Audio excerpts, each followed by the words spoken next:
Welcome to another episode of Tools, Talents, and Techniques. I'm your host, Dustin Sutton, and today we have the privilege of sitting down with a distinguished figure whose career continues to make an indelible mark on the landscape of commercial real estate and economic development. Our guest today is Mr. Murphy Cheatham. He's the DE&I program manager for CBRE, the world's largest commercial real estate services and investment firm. And Murphy mentors a diverse cohort of over 75 producers across the United States, guiding them towards becoming established producers in the commercial real estate industry. And additionally, he initiates and manages relationships with managing directors, operators, managers, and lead brokers in CBRE's top 40 U.S. markets and all across Latin America. And his career, he was the chief city of Shreveport, Louisiana, and he's also the chief. And also, like, he was the youngest person ever to hold the position as the chief of housing and business development there.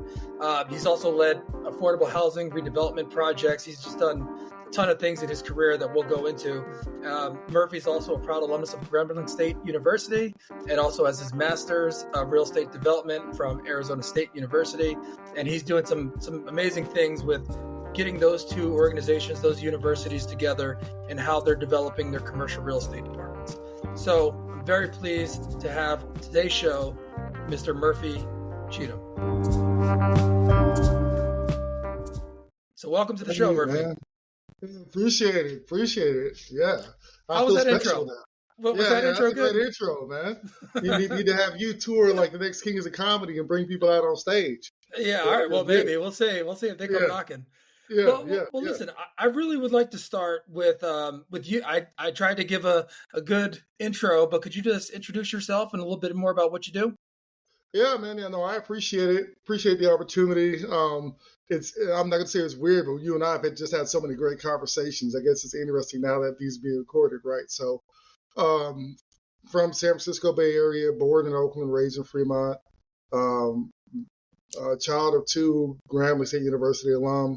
Went there undergrad, from there, went to Phoenix, lived in Phoenix for 6 years. That's where I was introduced to the real estate industry, then the commercial real estate industry subsequent to that. Got my master's in real estate development, moved to Texas. From Texas, moved to Shreveport, then back to Texas, and a whole bunch of stuff in between then. But I know I don't want to take up all the time, but I've just learned a lot. Unfortunately, a lot of mistakes that I've made, right, for myself, and then kind of not necessarily in a proud way, but being the first person that I know to try to get things done, and then finding out that these are multi-billion-dollar industries, that the stuff has been done. It's just not stuff that people just talk or know about. And so I appreciate you and this platform, what you've done, not only here, but in BCREN and some other things to make sure that we put forth this concerted effort and not be ad hoc, so to speak. So yeah, man, thank you for the opportunity. Yeah, so let's go back. I want to start, and so I want to get to know more about your origin story and let the people know about the path. So when you were growing up, because you said you hadn't been introduced to the real estate industry, when you were in middle school, high school, did you have any idea of what you wanted to do when you grew up? Were you involved in sports or other local activities? Yeah, man. I guess like a lot of kids, like I thought I'd be playing in the NBA, right? Like 8th grade, you couldn't tell me nothing. It's funny. I don't know if you've gone over your Kobe story with your audience, but I think we should talk about that sometime in the future. But it was funny. I grew 6 inches in one summer. So between 8th and 9th grade, I'm from 5'9" to 6'3". But I tell people are like, oh, you were 6'3". Like, yeah, I didn't have coordination until 2 years after that. So for 2 years trying to play basketball and soccer growing up, I look like a baby horse, right? Like no coordination, no anything, right? But getting back to this industry, my first thought of this industry before I could name it, I know we were going to a Golden State Warriors game when they played at Oracle in Oakland at the Coliseum. And getting off the freeway 880 and asking my dad, like, who decides where we live, where the stadium is, where we go get our haircut when I had hair, right? Like when we go get our haircut in that white and black office building that's across the freeway on 880, who decides where all that is, right? And I'm asking this question in junior high school. My dad's trying to find parking. Like, I don't know, some rich people. Why are you asking me this stuff? So that was my earliest memory of just being curious about real estate. And, this is before I knew that there are all types of different divisions within commercial real estate, whether it's planning or finance or construction or design or brokerage or development. That's when I first was interested. So when you went to college, did you know what you wanted to do like in undergrad? Did that curiosity carry right over into college, or was that something that came even after that? Not necessarily in real estate, but I knew I wanted to be in finance. I knew I wanted to be in something with money, right? So I had taken some accounting courses in high school. Got to Grambling. I wanted to go after a finance degree, but the dean or the professor of finance took a 2-year sabbatical to China. So I chose the next best thing, which was accounting, right? So I got an accounting degree from Grambling, and that's what just opened my eyes to international business, knowing how things are standardized, and really just learning the language of finance and accounting and dollars and cents. Naturally drawn to numbers. So with that, it was a good fit. And so, did you know that you were good with numbers and finance even before that? So I know you mentioned that going into college, you leaned towards that. Was that one of your strengths earlier on? Oh yeah, absolutely. I remember helping my mom study for her for her teacher for the advanced teacher certificate, right? And I remember being in like elementary school / junior high, and helping my mom study that and just knowing it. And I think that was the first time to the entire family that I was like great with numbers. My dad was a numbers guy. He was an exec for State Farm.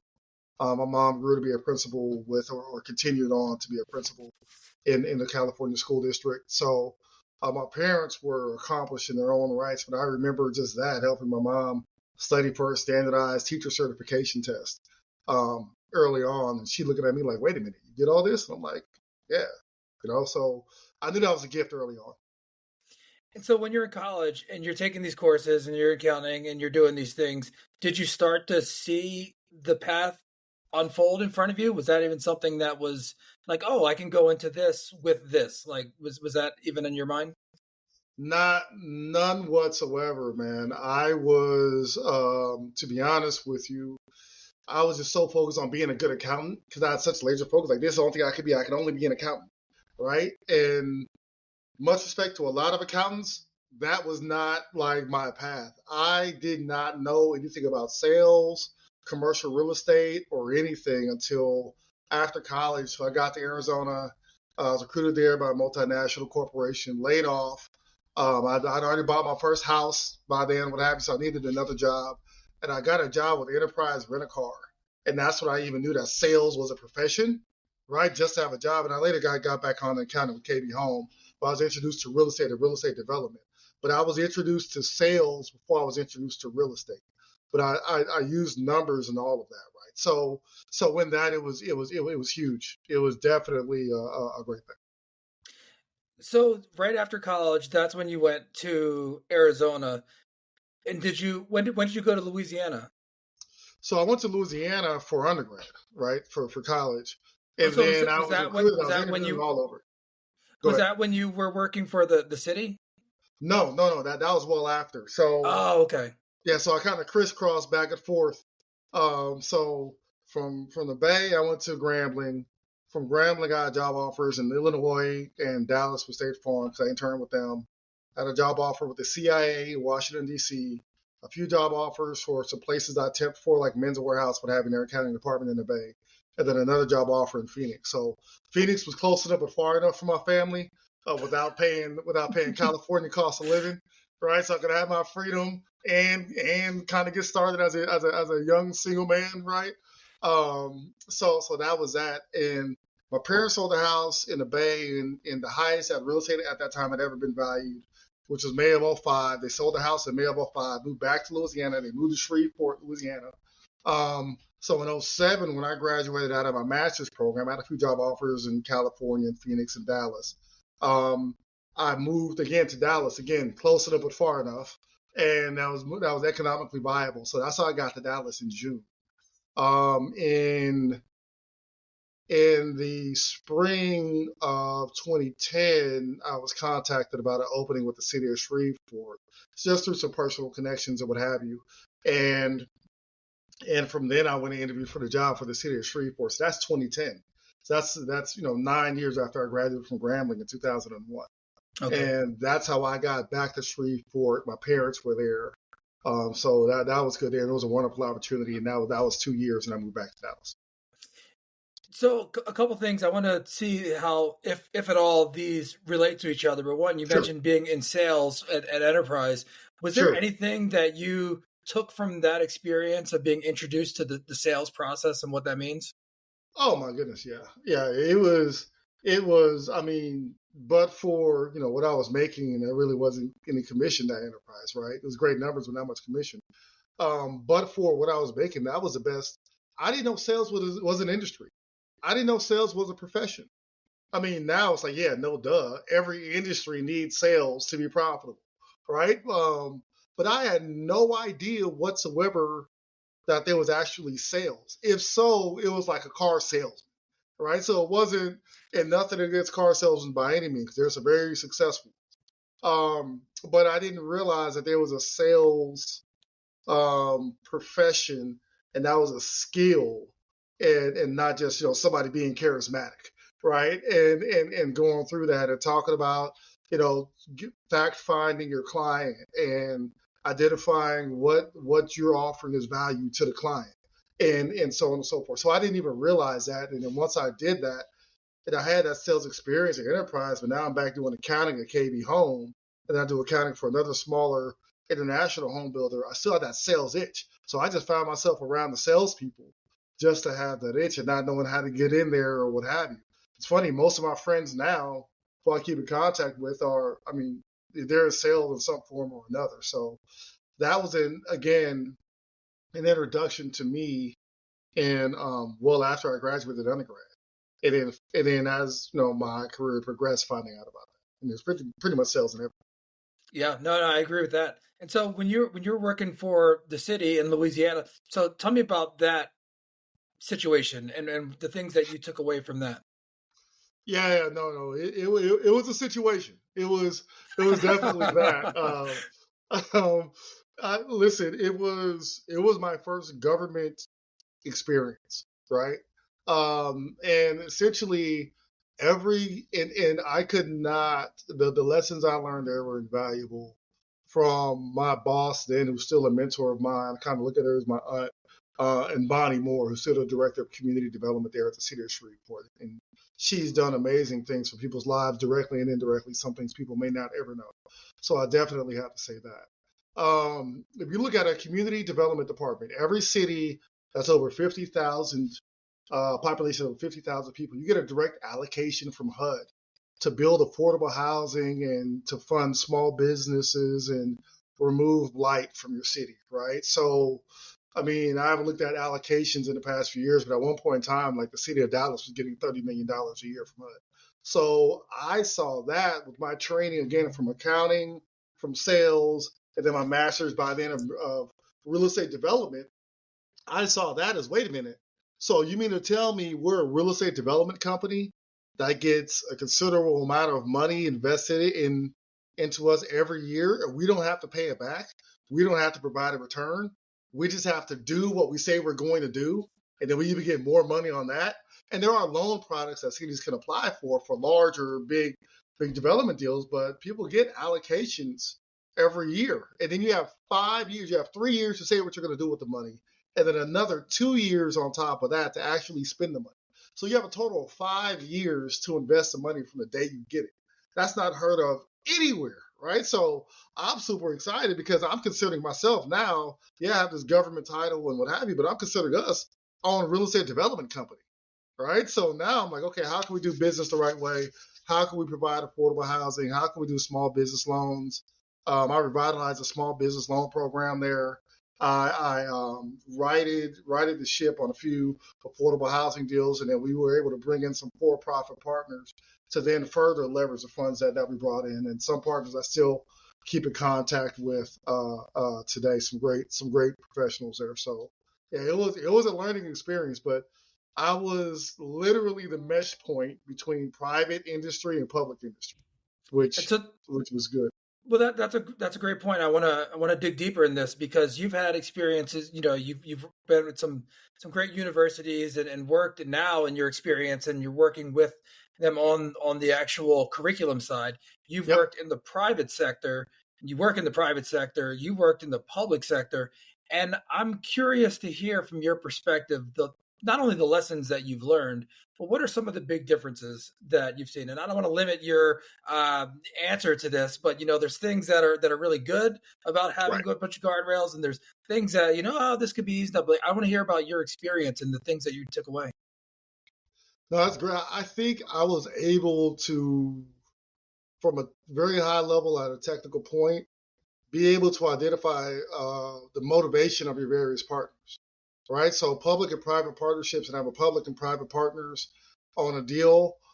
It's assumed from the outside looking in, and we know what they say about assuming. It's assumed from the outside looking in that everybody has the same motivation, and that could not be further from the truth, right? So from a financial partner, their motivation is the return of their investment and then their return on their investment, right? I mean, everything sounds good, the warm fuzzies and the public notices and the public comments, and everybody has the construction hats with the golden shovels, taking a project picture of breaking ground and cutting the ribbon and all that type of stuff, right?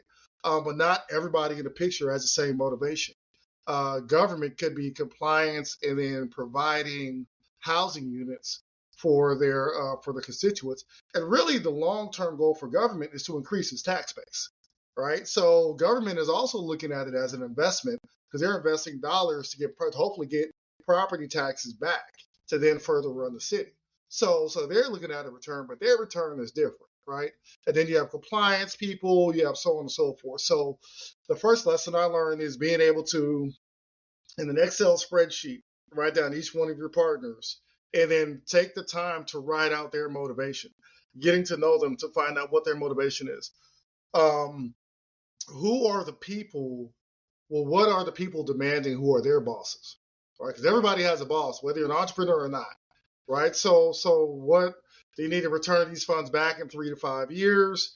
Does the mayor have a commitment before they run for re-election next year, right? Like it's when things get political, everybody has an opinion. Some opinions may not be qualified, but they have a say-so, right? So now it's your job to then educate the people who have a say-so in your success that may not even know what they're talking about, right? And obviously, I'm not talking about anybody in particular, but these are the types of things that people have to know. And then to your question, it's a longer timeline. You have a lot more approvals, and there's approvals have seasons, right? Will city council go on a recess for 2 or 3 months? And if you have a project where you need to break ground in 2 months, the city council is about to go on recess for 3 months, that means you need to get things on the city council agenda tonight, right? So there's a lot more things, a lot more timelines. The more partners you have, the more timelines, the more consideration. And so I tell people the nonprofit industry is twice as hard as the for-profit industry. For-profit, we know what the goal is. You provide a value, you provide a service for a value, right? And that value needs to be profitable than what it costs to bring it. Nonprofit, you got to take your time, and you have to provide the similar profit and have another reason for doing what you do. But you can't do what you do without money, right? So it's a balancing act for nonprofit. So a lot of people who want to go into nonprofit work, affordable housing, or economic development, I give them that kind of side eye and ask them, do they know what they're getting themselves into? Because it's twice as hard as running a nonprofit than it is a for-profit. And so when you talk about like understanding the different motivations and different people have different timelines, all those things, now in your role with, and I know we're skipping around with some things here, but now this is awesome. This is good. Yeah, good. So now in your role, how often do you actually stop and think about, what your experience has brought you to this point? Do you actively draw upon your experiences to make decisions now, or is it more something that it's just how you operate, or are there certain things that you go, oh, I remember from my sales experience that I'm gonna do things like this, or you know what, I remember working for the city that this is something that we do. Is that an active thought that you have? Yes, and great question. When I have a knee-jerk response to eating to automatically or immediately go back on my experience, I then tangibly and technically verify the situation I think I'm in, and then go back on lessons learned not only from me, but thank God, CBRE is a huge company, have over 100,000 employees globally. So um, go back to tried and true methods, and that it's been done before, it's been attacked before, right? So um, uh, nothing that we want to do has not been done before. We just may not know about it, right? And so it's going back to that. So for me, I just want I immediately, as we all do, go back to past experiences, but then I also like objectively take a step back, frame the situation, and then see how I can objectively solve the situation. You do a lot of work with, I want to say, less experience or younger. I hate to put the age on it, but people that are just getting their foot into the commercial real estate industry. What are some of the foundational aspects that you like to talk about with the cohort that you work with? Yeah, I mean, I appreciate that. It is interesting because I I first, again, going back to not immediately going to my own experiences. I first take time to understand whoever I'm talking to, what experiences they've had, what training they've had, and what expectations they have of trying to get into the industry or trying to progress through the industry before I just immediately start a conversation somewhere. So going back to early sales training, continue to be able to offer someone value, which I believe in doing no matter who I speak with. I first need to understand what you determine is valuable and where you're trying to go, right? Mm. So a lot of the early talent, I want to make sure that I understand what their goals are, right? I get everybody wants to be a multimillionaire and be a billionaire, right? And I want that for everybody who's willing to work for it. Um, and I tell them first off, hey, you're not going to be driving your G wagon to your Gulfstream private plane on their own tarmac in the first year. Like, so I want to kind of set expectations and say this is technical. And the things that we see in the newspaper or on LinkedIn or on the news or in whatever website we follow or on Instagram, what have you, these big splash deals, right? These big, huge mixed use developments, or, someone executing a 10-year lease for 50,000 square feet in downtown urban core, the highest rents it's ever been, so on and so forth. That's usually like 10 years in the making, right? So how are you going to make money in between that? Right? How are you going to, deals could go all types of different ways, right? So you need to have a long-term idea of success. And I only coach the brokers in my cohort. I only coach them towards long-term sustainability. It's good to have a pop but if you don't have another big transaction for a year or two, you're right back at ground zero, right? So I coach a lot of young brokers or people starting off in this industry towards establishing a foundation for long-term sustainability. Now, that takes too long for you. Rule of thumb is it takes 2 years to be sustainable in this business. 5 years, to be a leader in this business, probably another 5 years on top of that to make the money everybody thinks that you're making, right? So if that's too long for you, I don't know how to shorten that timeline up. And if what I'm saying isn't applicable, I'm okay with that, right? But from what I've seen and the true successful people I know, not the ones, having their own channels about it and knowing secrets of being successful. There's no secret. It's an equation. It takes time and it's consistency. Yeah, that's a great point.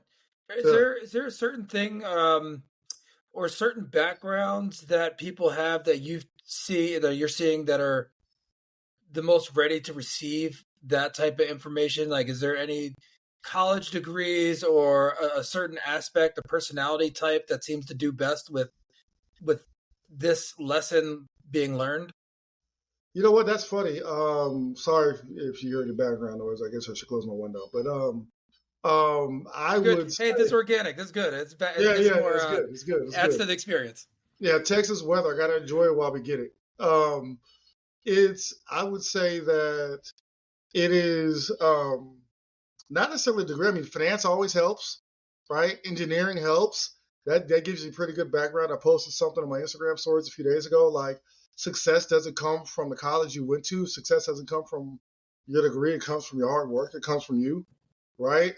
So you could go to the most prestigious school whatsoever, but unless you leverage that network and unless you're consistent, it's not going to happen, right? So to answer your question, I think that consistency, the high IQ matters, but even what has mattered even more so is being self-aware and having a high EQ, having a high emotional quotient. How do you respond when things don't go your way, right? How do you manage relationships intentionally and consistently with decision makers?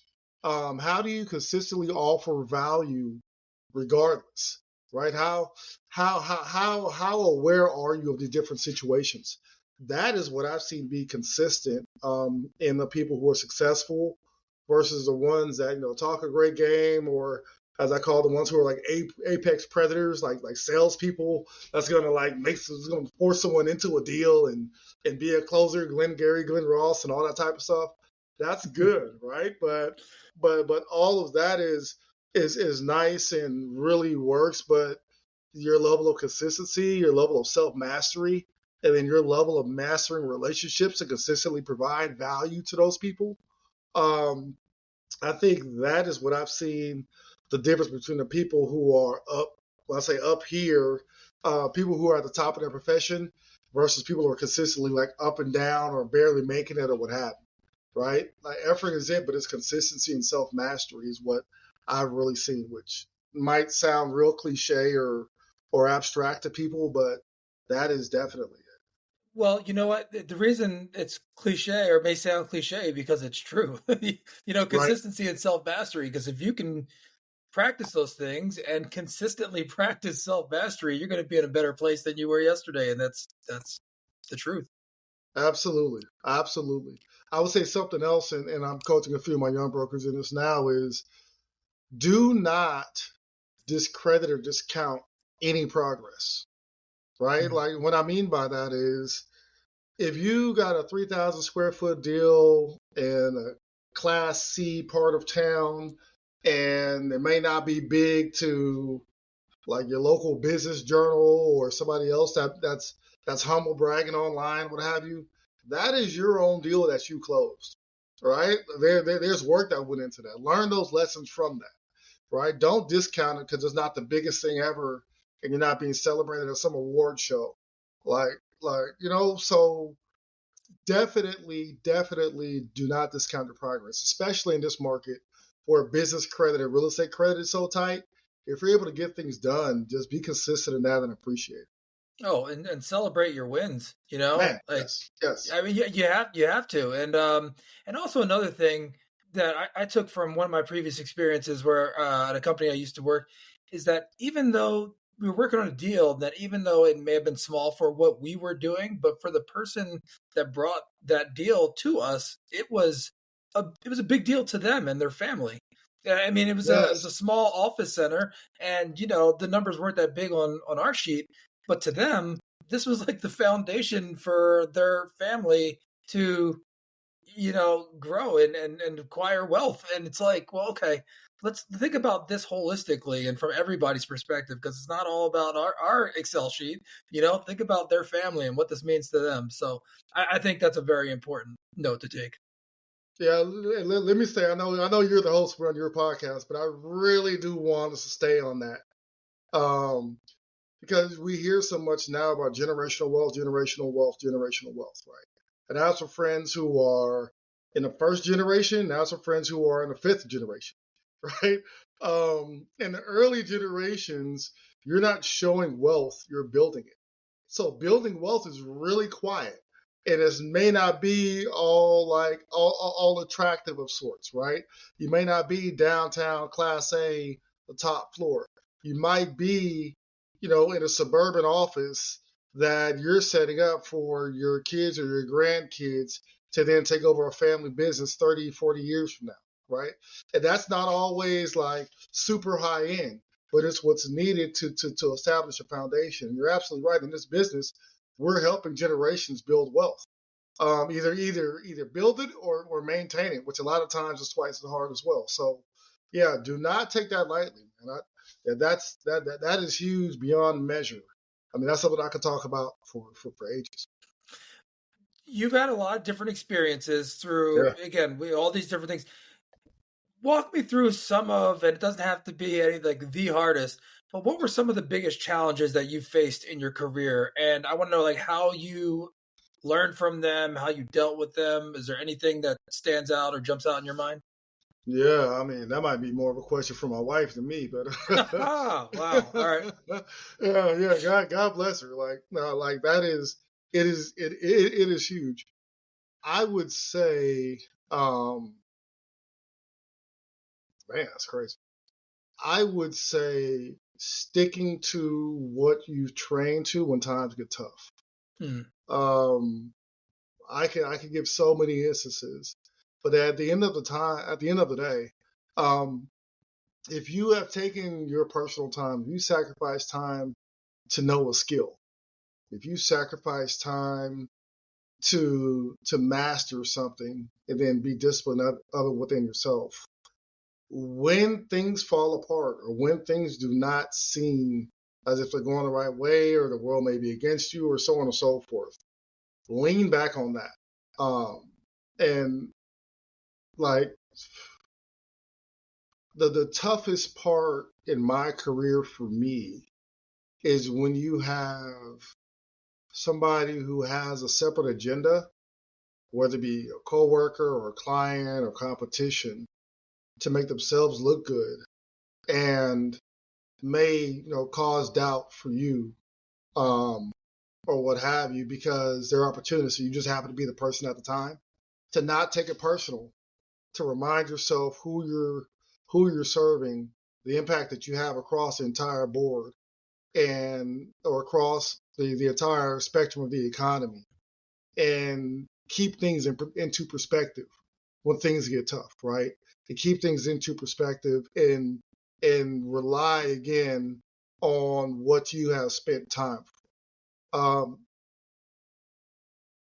So the opposite of that is people who want to rush to success, and then when tough times hit, you have nothing to lean back on. You haven't built a foundation, right? So people want to hurry to get to the penthouse, but your foundation is lopsided. So if you're in any type of heavy winds or anything, you'll topple over. So that's where building your foundation of your career really comes in. So when things go up and down, depending on when and where you are, you have something to lean back on. So I hope I've answered the question. Well, I'm sure you did. I'm sure there's a bunch of stories behind it. I don't want you to have to dig too deep for those. But yeah, I think one of those things, but being aware of what those important foundational aspects of one's life is important, right? Like, because I mean, I can speak for myself. Like in my career, there's been ups and downs, and I feel like I've done well in certain areas, and in other areas I've fallen short. But I feel like I've always learned. I've tried to add value everywhere that I've gone and everything that I've done. And I feel like there's a grace to that. I mean, there's a comfort level of being like, okay, I had the best intentions in each step, and even if it didn't work out the way I anticipated, I still feel good about what I had a conversation the other day with a friend, and actually previous to this, I was talking about this with my wife, but the difference between letting go and forgiving, right? And it was like, what's the difference there? And one of the things that came up was that true forgiveness is when you can look at an experience with gratitude and be happy with it. Like letting go is just letting go. And, sometimes some regret or some animosity can creep back in, but like forgiveness be like, oh, you know what? I'm good with that. I forgive that situation, that person, that whatever. And then you can truly move forward. And I feel like a lot of times in my career, like I looked back with a bitterness in some ways. And it wasn't until I started having success as in my community and my family and me and the wholest, we talk about a foundation, like with my family and my community, volunteer work, all those things, is that I really feel like I can not just let go, but forgive, and that's my foundation on, my past. Oh, Yeah. No. Listen, I believe wholeheartedly, and I've had to live it, right? That forgiveness is for you and not the other person. I think if we're gonna like talk about this in business, and a lot of people are probably like, well, you're just talking about real estate sales. How do we get into forgiveness and all the soft stuff? Like that has held a lot of people back that I know. Them not being able to forgive because they think forgiveness is letting the other person off the hook. Forgiveness is not necessarily letting the other person off the hook or letting the other company or client or whoever off the hook. Forgiveness is freeing you up so you can get to what your purpose is. I've been having a conversation a lot about capacity, about personal capacity. A lot of people are led to believe that we have infinite capacity. We do not. Sorry to say to the people that are listening or watching this, everybody has finite capacity. And the more you're holding on to something that's not your purpose, the more you're taking capacity away from then reaching your purpose, right? And so that is that, and that could be a very tough and bitter pill to swallow, right? But that is a part of that EQ I talked about earlier, and your self-awareness that I talked about earlier. And I've even heard people say, well, that's what fuels them to do better is this thing that they're holding on to from the past. And that's just not sustainable. It'll eat you up inside. It just isn't. It just isn't. You know what? I agree with that 100%. And one of the things that it's like, yes, it's a fuel, but it's a finite fuel. And if you have a chip on your shoulder and that like, great, like use it, but it runs out. Like it ain't going to be there forever. And it'll burn you up too. So I 100% agree with that. Absolutely.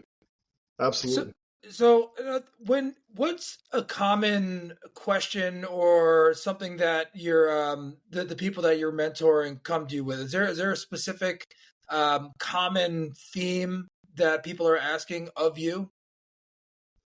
Yeah, a lot of it is how to get in the business, and then a lot of it, what I've read between the lines, is not necessarily how to get in the business, but how to negotiate, right? Like how to negotiate fees, how to negotiate against the other person. So I will say, and you know this, all B2B sales, especially commercial real estate, is relationship based.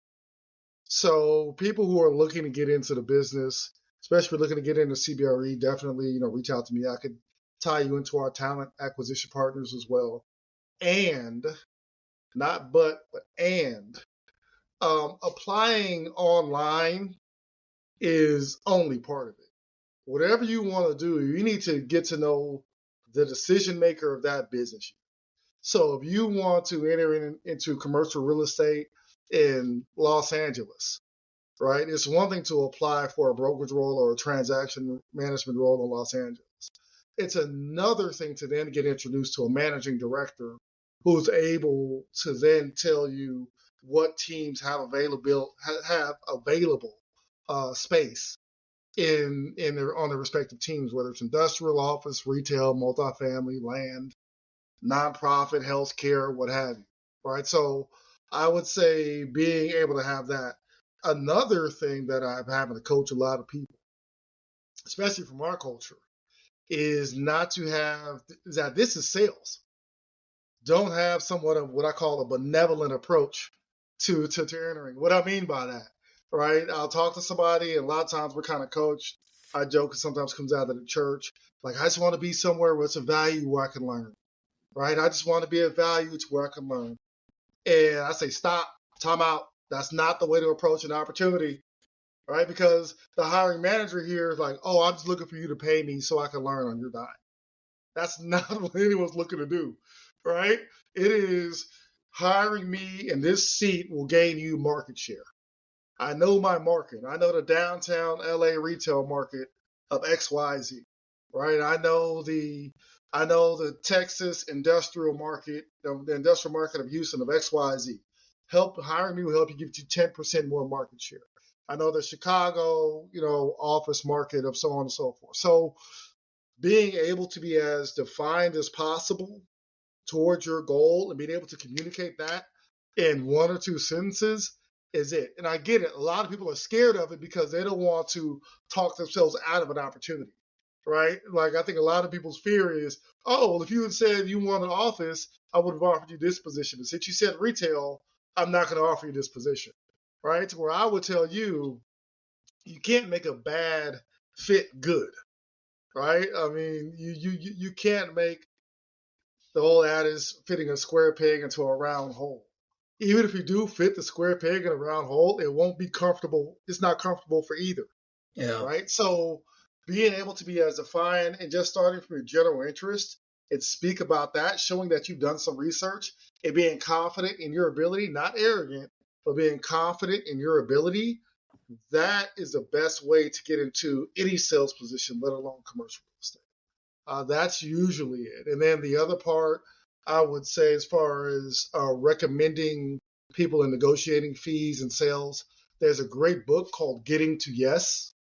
And the pretense of the Great book. book Yeah. is, as opposed to, Dustin, if you and I are negotiating back and forth, as opposed to making you the enemy, right? Like I'm gonna like wrestle Dustin to where he's giving up his total position and I win and I get the best and everything. It is you and I become teammates and figuring out how to get a deal done, as opposed to going after you to just try to defeat you, right? I see so many people take that approach and end up blowing the whole thing up when everybody's there to be successful. So we both know we both want to be successful. Let's figure out how to objectively be successful. Yeah, I think it's a great point. And when you start looking at things instead of being head on or face to face, look at things more side to side, right? Like Yeah, it's good to look at things from different vantage points for sure. But when you're looking and like, how is this a win-win, right? Like how do you align your goals? And usually that's the best way. And I think that's a that's a great great point. analogy. Instead of head on, One of the side to things side. that That's a good. I'm going to steal you that. Just mentioned letting you know. before, and you're It's talking about recorded, like being so confident and going I'm in. stealing that analogy. What's that? I said that is a great analogy. I'm going to steal that analogy instead of head on, side to side. Oh I'm just letting yeah. you know I'm going to take it from you. Oh no, it's all good. The truth is universal, so no one owns that. Yeah, yeah. Well, one of the things that you mentioned before, talking about like going into the confidence piece, but something that you mentioned previously in our conversations about limiting beliefs.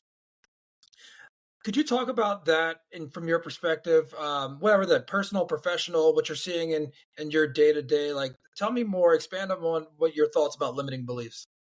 Yeah, there are a lot of people, and part of my role is diversifying with quality talent, diversifying our producer population, right? Um, in that, there are a lot of people who have been told about the commercial real estate industry. Oh, they're all against you. Nobody wants you to win. They give all the best deal to their friends and family.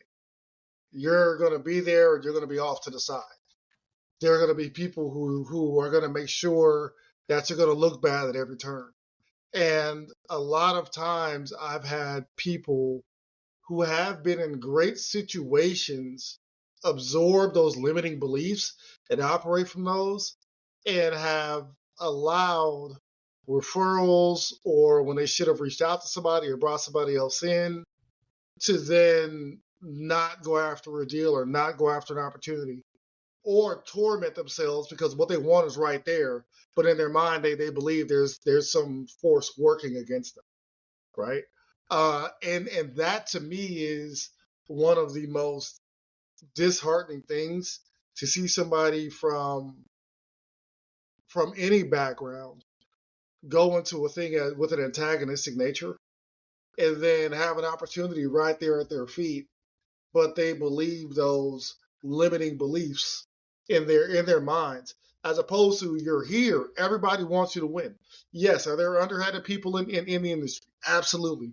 Are there people who are going to try to take advantage of you because you're ignorant, which ignorance is not a bad word, but you're ignorant to your own worth? Yes, that's why I'm here, so we could talk about applying value to the different aspects of a commercial real estate transaction. So we can have an objective, tangible conversation about how to negotiate, not from a head-on standpoint or not from an emotional, subjective standpoint, but from a side-by-side objective standpoint, right? And being able to frame those conversations objectively. And that's a lot of what I do on a day-to-day basis. And it's often people outside the company, it's often people outside the industry coming in, and they've been told the industry is all this and they're not going to want you in here.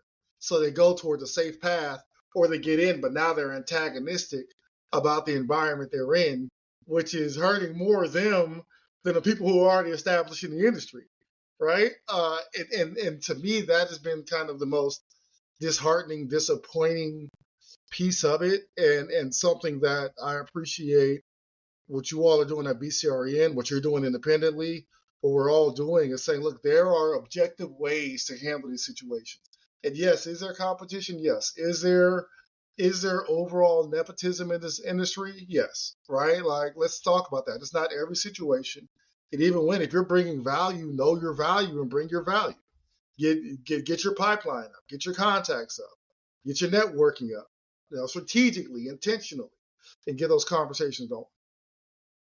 I feel like that one of those things, and being able to identify, sometimes it's just asking the question or being open and having people around you that you can. And I think, and I appreciate your kind words about BCREN, because that's really a big part of what we've been doing, is just being there for people to say, like, hey, how do I handle this situation? Or just opening the channels for people to be able to communicate.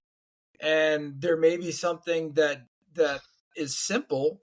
It's difficult maybe, but it's something small that you can tell somebody, like, oh yeah, well, maybe try it like this or that. Because we all have experience, that everyone knows something that you don't know. And unless you actually voice what your challenges are or what you're dealing with, you're probably not going to come up with a solution easily yourself. I mean, it happens, but it's so much better and more efficient to be around people that you like and trust, and you value their opinion. So that's a big part of what we're doing. Yes, and what we're doing is solving complex issues, right? That takes a lot of technical expertise to achieve. And so there's no need to try to reinvent the wheel. Try to reinvent the wheel at this level takes a full generation, right? So there's no need to try to reinvent the wheel. You don't make any more money from reinventing the wheel. You don't, like, your investment doesn't last longer for trying to reinvent the wheel. It's not more sustainable throughout the generations. Leverage things that are in place.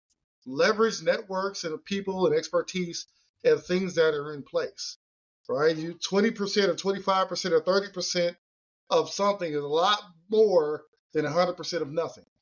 And in that, learn how to partner, learn how to be vulnerable. And you really get that from getting your reps, from getting your skill, from practicing that. So going back to your Kobe Bryant reference, and what he was doing. So that is huge. That's funny you remember that story. Well, there wasn't just one Kobe Bryant. So in Philly, growing up, got to see some really talented players and play against. And what Murphy was referring to, you were referring to, is first time I saw Kobe at LaSalle University basketball camp, and just blew my mind. This kid was, 14 years old and was shooting left-handed jump shots, stepping back, that 3-point line, shooting with his right hand.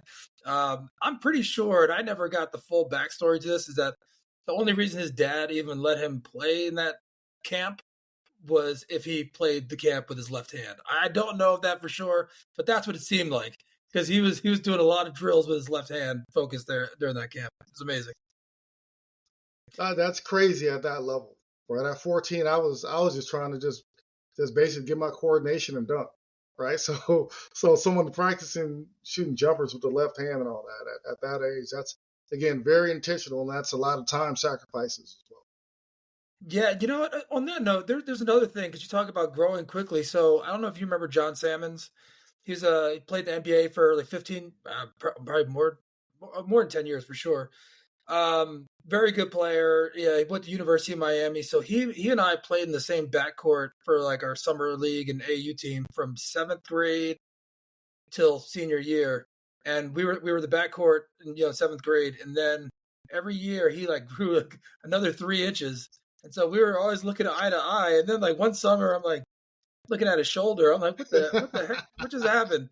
And so he ended up being like what 6'7", 6'8", and I stayed around 6 foot, but he put in the work. Like it was so obvious over the years, and we had good players, we had a lot of talent around us, but there was a focus that he had, and as he was growing, he was a guard, so he always could handle, he could shoot, and he kept working on it. So even as he was growing, he kept the guard skills. It was man, growing up in Philly and playing hoops and playing sports, it was a special time. We had a lot of talent at that time. Yeah, Yeah. yeah. Growing up in California, you knew the guys from like the Midwest and East Coast. All we were told is that they play ball in the ice and snow, so they're going to be naturally tougher, right? So we had to get our weight up. So that's funny. That's Well, funny. the Bay Area has some amazing players come out of that area too. So nothing to Absolutely. turn your True nose up ballers. about. So I want to respect your time and make sure, but there's a couple things I want to make sure because it's called tools, talents, and techniques. I want to give you an opportunity. Are there anything in your day-to-day life, like different tools that you use? I mean, you talked about some of the talents, in the math and the finance, some of the techniques you learned from your sales experience. Are there any specific tools that you use in your day-to-day personal or professional life that give you an edge? Yeah, two things. And one that I really coach a lot of the brokers in my cohort one. Number one is a business plan. And I know to a lot of people it might be boring, or a lot of people don't know where to get the information for their business plan or if they're even on the right path. So if you are looking to get in any role, a production role or sales role, what have you, you definitely need a business plan. And the reason why I tell you that is not only that, well, to be honest with you, 90% of it won't go correct, but it will give you a path in a direction. Also, what a business plan does is it lets you know what's not for you. And frankly, there's no nicer way to put it, but what pursuits are not worth your time, right? So if you need to close, first time I heard about this was when I first got my real estate license in Arizona. I remember calling a broker and I had a referral for a $200,000 acquisition. And a broker was like, "Oh, I'm sorry, I don't work on anything less than $350,000." And that blew my mind. I was I'm 25 years old. Like, who will turn down a $200,000 house? I remember calling my mentor, Donald Rayford Jr. in Fontana, California. I got to give him a shout out. My first real estate mentor, Donald Rayford Sr., forgive me, Jr. I went to undergrad with. And I was asking, "Have you ever heard of this?" And he looked at me like, "Yeah, that's normal." It wasn't normal for me, but that broker had done their business plan and figured out the goal that they needed to get to. They were going to do the same amount of work in every transaction. So they had identified a minimum transaction number. And anything less than that, in their mind, they were losing money. And so that's where a business plan comes in, because it not only gives you a theoretical path, but also lets you know what's not for you. Because if you're talented, you're going to engage people that have their own goals and own thing going on. So as soon as somebody recognizes your talent, they're going to want to pull you from your own path onto their path to help them get to where they're going quicker. That's happened to me plenty of times, and I allowed it because I didn't have a written out plan. As soon as I had a written out plan, I said, "No, that's good." Or, "Yeah, I know somebody that's doing this. Let me introduce you to that person." "Oh, well, we really, really want you on this." "I know you do it. I get that, but that's not my path." Right? And being able to say that while somebody might be like, "That's stupid. That's a great opportunity." Yeah, that opportunity is not good for me. I'm not going to get in someone else's spot that opportunity is good for them. This is what I've identified as my path. Right? So I would say that's what a business plan does. And then have a system. have a system, even if it is using Excel and your Google Calendar or your Outlook calendar for reminders, and you're using Microsoft Word to copy and paste automatic responses on. And I know there's AI and there's all this other type of stuff now, but have a system to where you're not having to retype or rethink the same common situations over and over again, to where you can be as efficient as possible. Now that you've identified your path, you can be as efficient as possible as getting down that path. Those are the two things that I would say would be it. And those are the things that I've seen work. Obviously, the more money you make, the more you can then invest in a CRM as opposed to you being your own CRM in Microsoft Excel or what have you. But I've used Excel as my own CRM, and then I've been fortunate enough to then tie into CRM and then use that as it in sales. One of the things that you've hit on a couple times here that I think is really important, because you talk about having a plan, having a system, having to things to fall back on to come, and that reminds me of a quote, which I'm probably going to butcher this, but something like, you don't rise to your best, but you will fall to your training and to what you have, and you will fall back. So that's why it's so important to have those systems in place, to have that plan, because inevitably things will go awry. But as long as you have that path that you can always come back to and fall back to your level of training, then you can stay on the path to success. That's so important. Hey, Murph, is there anything that you want to make sure that you leave our audience with? Anything that you want to say, how to find you, things that you're working on? Why should people contact you in what situations? Yeah. I love speaking with and coaching people in B2B sales. I'm going to be releasing my own podcast here soon, focused on that. I love speaking with people on increasing production and efficiency, if you can't tell. Going back to what you said a second ago, bear with me for a minute. So I'm a huge 49ers fan. And in the NFC Championship, the Detroit Lions were up on the 49ers like 24-7.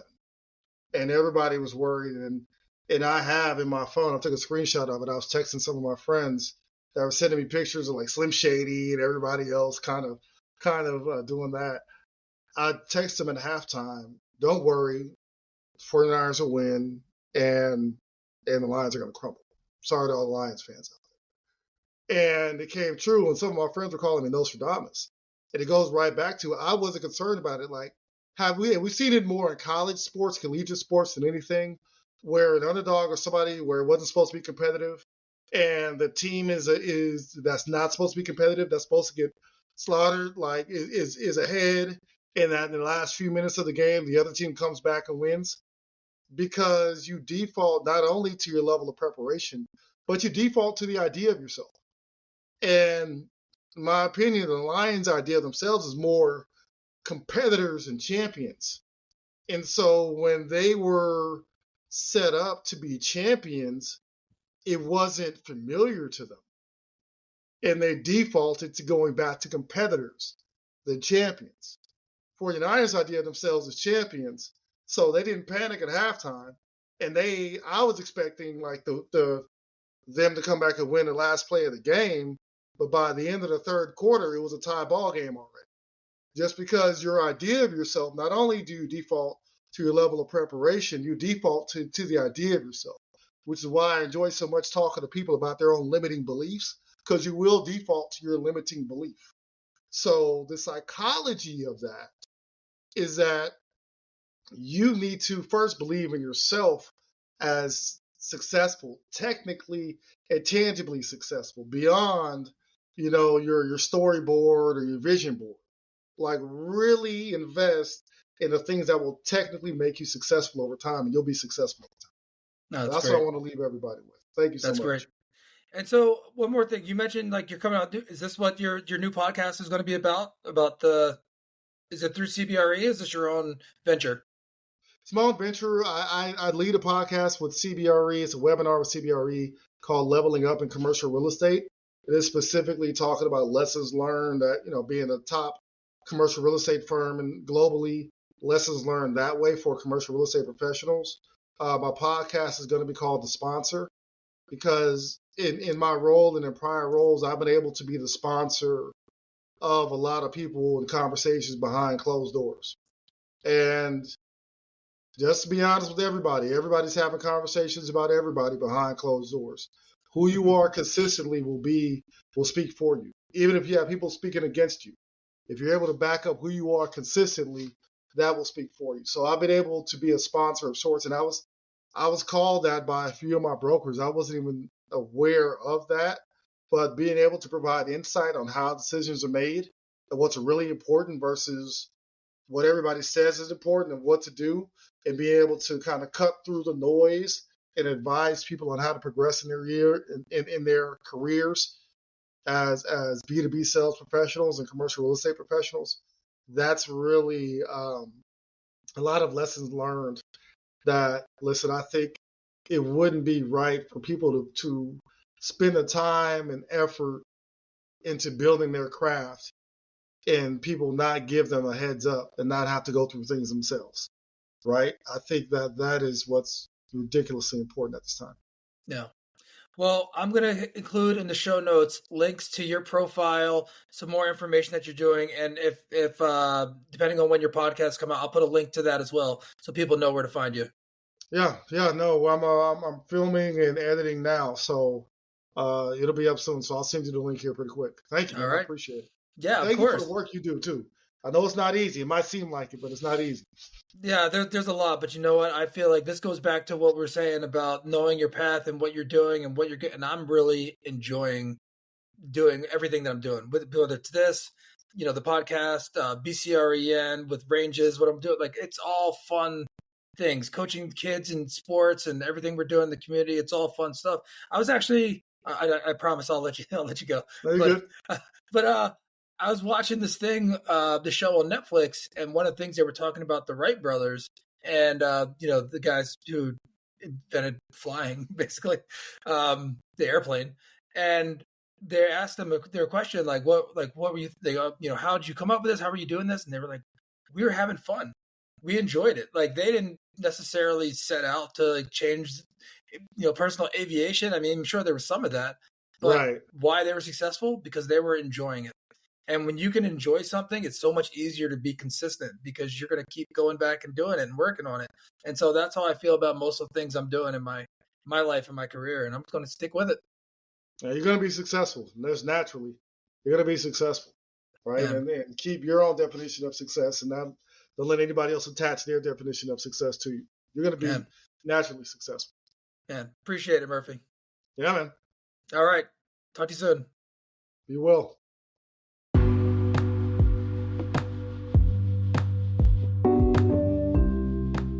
Thank you so much for tuning in to this episode of Tools, Talents, and Techniques. We hope that you enjoyed the conversation. And if you did find value in the episode, please consider subscribing to the podcast on your favorite platform, leaving a review, and sharing with your network. We have an amazing lineup in the coming weeks and months with some very impressive leaders and some of the heaviest hitters in business who are making a positive impact in the world. So stay tuned for more exciting episodes and special features coming up. We appreciate your ongoing support and look forward to welcoming you back next time on Tools, Talents, and Techniques.